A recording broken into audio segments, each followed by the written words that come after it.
बच्चियों से बातचीत में क्या पाया? किस तरीके से बच्चियों ने आपको बताया वो? जब मैंने बच्चियों से पूछा कि आखिर वो पढ़ने की उम्र में आज कोई मतलब एक बच्चे की माँ, 2 बच्चे की माँ कैसे बन गई? तो उन्होंने कहा कि जब हम स्कूल में पढ़ते थे या कोई जो गाँव में रह रही है, जो कभी स्कूल नहीं गई, वो गाय भैंस चराने वो जा रही है, उधर ही मेल फ्रेंड से उनकी दोस्ती होती है। दोस्ती के दौरान उनके उनके शारीरिक संबंध बनते जिन्हें उन्हें पता भी नहीं होता है कि ये आखिर हो क्या रहा है। और उसके बाद जब वो प्रेग्नेंट होती हैं, अगल-बगल वालों के थ्रू जब बोला जाता है कि इनमें ऐसा शारीरिक बदलाव क्यों आ रहा है, ऐसा तुम ऐसा क्यों लग रही हो, तुम्हारा शरीर क्यों बदल रहा है, तब जाके पता चला कि हाँ हम प्रेग्नेंट है। तब जाके वो अपनी पिछले कहानी बताते हैं कि हाँ हमारे साथ ऐसा हुआ था। या तो अगर किसी का फ्रेंडशिप है जो लॉन्ग टर्म चल रहा है, तो उस चीज़ों को भी बच्चियों ने बताया कि हम हमारा दोस्ती है और हमारा दोस्ती लगातार चल रहा है, हम अच्छे संबंध में हैं। जिससे कि यहाँ के पेरेंट्स भी अगर पता है, कोई कोई लड़कियां तो मतलब शादी से पहले ही मतलब शादी तो यहाँ ज्यादातर शादी तो हुआ ही नहीं है। यहाँ कहा जाए कि ढुकू प्रथा फेमस है और उसी को लेके शादी तो हुई ही नहीं है और बच्चियां महज 14-15 साल में लड़के उनको अपने घर ले आते हैं। उनके परिवार वाले भी कुछ भी नहीं कहते हैं कि आखिर ये लड़की कहाँ से आई। बहुत टाइम बाद पता चलता है कि आखिर लड़की किस गांव की है, बगल गांव की है या फिर अलग प्रखंड की है, ये बाद में पता चलता है काफी लंबे समय के बाद। और लड़कियों के जो गार्जियन है उनको भी नहीं पता होता है कि आखिर उनकी बच्चियां कहाँ हैं। जब मैंने पूछा कि क्या तुम्हारे परिवार वाले कोई तुम्हें ढूंढे नहीं कि तुम यहाँ कितने दिन से रह रही हो, तो उन्होंने कहा कि नहीं, किसी ने पूछा नहीं, या तो घर में मोबाइल नहीं है जिससे भी, या तो ये भी कहते हैं कि हम बहुत गरीब फैमिली से हैं, शिक्षा का अभाव है। यही सब मामले बताए उन्होंने। माँ बनी है, उनके बच्चों का क्या स्थिति है? आपने क्या देखा बच्चों को? जैसे मैंने अभी आपको बताया 20 से 25 परिवारों से मैंने विजिट किया और बहुत सारे लोगों को मैंने कांटेक्ट किया, उससे भी ज़्यादा 100 से ज़्यादा परिवारों को मैंने कांटेक्ट किया, मतलब जो लड़के लड़कियां हैं उनको कांटेक्ट किया। तो या तो यही पता चला कि कम उम्र में मतलब प्रेग्नेंट होने की वजह से उनका गर्भपात हो गया, और कोई कोई तो ये बताया कि पैदा होने के बाद भी बच्चे डेथ कर गए। और जैसे कि रिपोर्ट के अनुसार ये लग रहा है कि ये सारी डिलीवरी वाली रिपोर्ट है, लेकिन वो बच्चियां कह रही हैं या फिर वो जो लड़के उनके साथ में वो कह रहे हैं कि बच्चे मर गए या तो अबॉर्शन हो गया। ठीक है, खून की कमी थी या तो उम्र कम था जिसके कारण अबॉर्शन हो गया या बच्चे मर गए। लेकिन ये सारी डिलीवरी वाली रिपोर्ट है। बहुत कम जगह पे हमें बच्चे मिले सही सलामत, स्वस्थ बच्चे। ठीक है, तो मुझे तो लगता है कहीं ना कहीं ये बच्चों की बिक्री हो रही है और इस बात से नकारा नहीं जा सकता। आखिर इतने बच्चे जा कहाँ रहे हैं, जो इतने कम उम्र की माएँ बन रही हैं, उनके बच्चे जा कहाँ रहे हैं। बहुत कम बच्चों से मेरी मुलाकात हो पाई और बाकी सारे ने यही कहा कि या तो बच्चे डेथ कर गए या तो अबॉर्शन हो गया। किसी का 8 महीना 7 महीना में अबॉर्शन होता है क्या?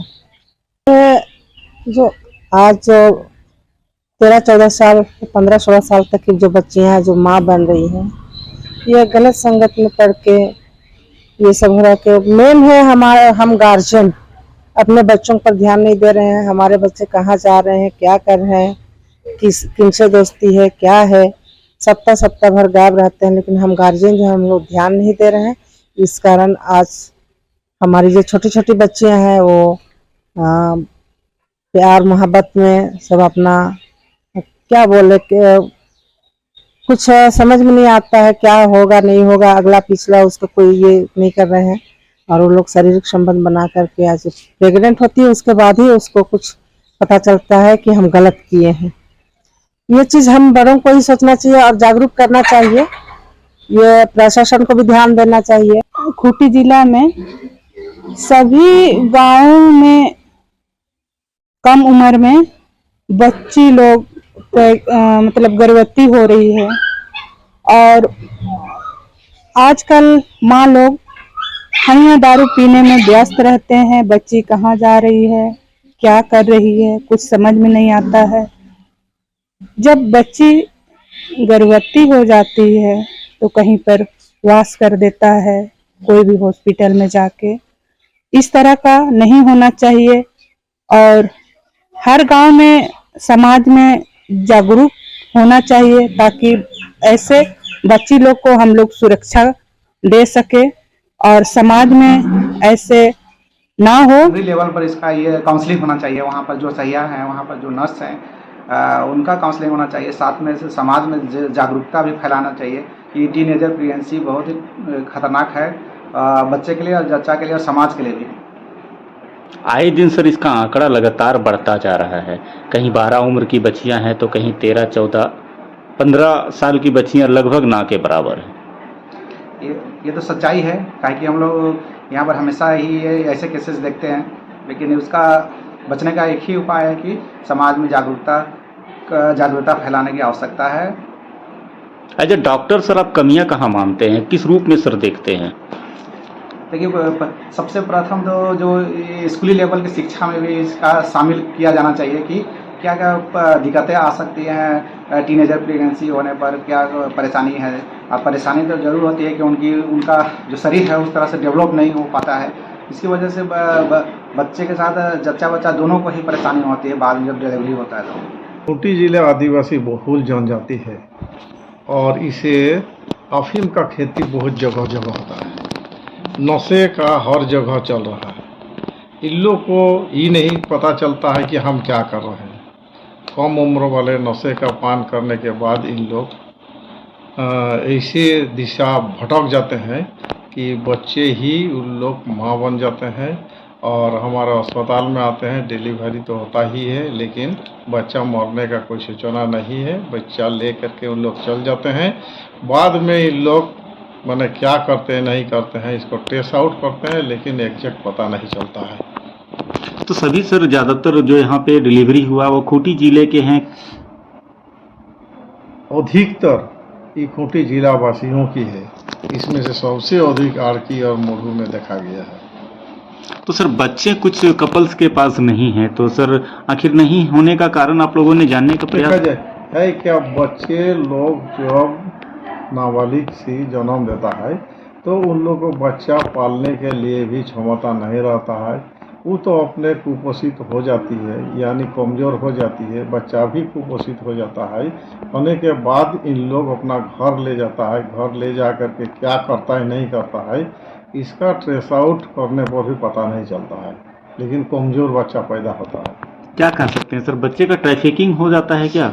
नहीं, बच्चा का ट्रैकिंग और माँ का भी ट्रैकिंग होता है, लेकिन बाद में पता नहीं चलता है कि कहाँ बच्चा गया, कहाँ माँ चला गया। कोई बेच देता है क्या, इस तरह का कोई जानकारी है? देखिए, वैसा तो जानकारी हमको नहीं है कि बचता है या ये कुछ करता है, लेकिन लोग क्या करता है नहीं करता है न प्रशासन जानता है न हमारा विभाग जानता है। क्या किसकी जिम्मेदारियां बनती हैं सर ऐसे बच्चों को मतलब गर्भवती ना हो इसको लेकर के? क्या देखिए, इसे मानव अधिकार एक संस्था है, वो है जहाँ पर बाल सुरक्षा योजना है, वो लोग भी है इससे जुड़े हुए हैं। हम लोग भी स्वास्थ्य विभाग जुड़े हुए हैं, प्रशासन जुड़े हुए हैं। सबको इसको निगाह में देखना चाहिए, सबको ही भागीदारी से लेना चाहिए। और इस तरह अगर नहीं हो, इसलिए झारखंड को नशा मुक्त करने की ज़रूरत है। दिशा में जो बच्ची लोग या युवा भटक रहा है, इस पर उन लोगों को दिशा देना चाहिए कि सही दिशा में चल जाए, तब जाकर के ये संभव है। शिक्षा का भी घोर अभाव है। अगर शिक्षा और नशा बंद हो जाए तो बहुत हद तक हम लोग इस तरह मिसाल से दूर रह सकते हैं। कम उम्र में बच्चियां मां बन रही है, किस रूप से ऐसे मामलों को आप लोग देखती हैं, क्योंकि कहीं ना कहीं ये नाबालिग बच्चियों से जुड़ा मामला है? देखिए, इसका कोई भी ऑफिशियल सूचना जो है बाल कल्याण समिति के पास नहीं आई है और जो भी केस बन के इस तरह का घटनाएं आती है तो वो खास करके पॉक्सो का केसेस ही होता है, वो एफआईआर बन के हमारे पास आता है और उसको कानूनी दायरे में रखते हुए जिस तरह से देखना चाहिए पॉक्सो एक्ट और जेजे एक्ट के तहत हम लोग केस को देखते हैं। लेकिन जबकि ये सूचना हमको आपके द्वारा और कईयों के द्वारा टेलीफोनिक सूचना मुझे मिली है, तो सो मोटो कॉग्निजेंस भी लेने का अधिकार बाल कल्याण समिति को है। तो सो मोटो कॉग्निजेंस के पावर के तहत हम लोग इसमें हम लोग इंटरवेन जरूर करेंगे। इस मैटर में हम लोग सदर हॉस्पिटल से पहले भी कम्युनिकेट किए थे, इस मामले में उनको एक डेटा देने के लिए बोले थे, तो लगभग उनके साथ एक बार मेरी हम लोग की बात हुई है और फिर से हम दोबारा इस प्रक्रिया को पुनः दोहराएंगे। और दोहराने के बाद अगर हमको ये पता चलता है कि नाबालिग बच्चियां माँ बन रही है तो उसको कानूनी पैरामीटर में देखा जाएगा और उचित कानूनी कार्रवाई किया जाएगा। लेकिन साथ में मैं एक कुप्रथा के बारे में बताना चाहूँगी, खास करके नाबालिग के लिए तो एक कुप्रथा ही है जो ढुकू व्यवस्था है कुटी जैसे जिलों में। तो ये ढुकू प्रथा जो है इसके खिलाफ एक अवेयरनेस चलाना होगा, क्योंकि पॉक्सो एक्ट, जेजे एक्ट, ढुकू बच्चे के लिए गलत प्रथा है। ये जानना सुदूरवर्ती जो ग्रामीण इलाका है जहाँ पर एजुकेशन का एकदम भी प्रभाव नहीं है और ज़्यादा से ज़्यादा इंसान नशाग्रसित रहते हैं, ऐसे परिस्थिति में कभी कभी ये बच्चे के लिए इस तरह से जो किसी के साथ रहना या शादी करवा देना या ढुकू में रहना कभी कभी उसके लिए सुरक्षा कवच बन जाता है। गार्जियन ऐसा समझते हैं, तो ये गलत है, ये उनको समझाना पड़ेगा। इसके लिए निरंतर प्रयास सरकार की तरफ से चल रही है। काफ़ी हद तक पहले से चीज़ों बहुत संभाली हुई है और बहुत बेहतर हुए हैं, लेकिन जबकि आपके जरिए हमको फिर से पुनः ये खबर मिला तो हम लोग आज से ही इसमें उचित कार्रवाई करना शुरू करेंगे।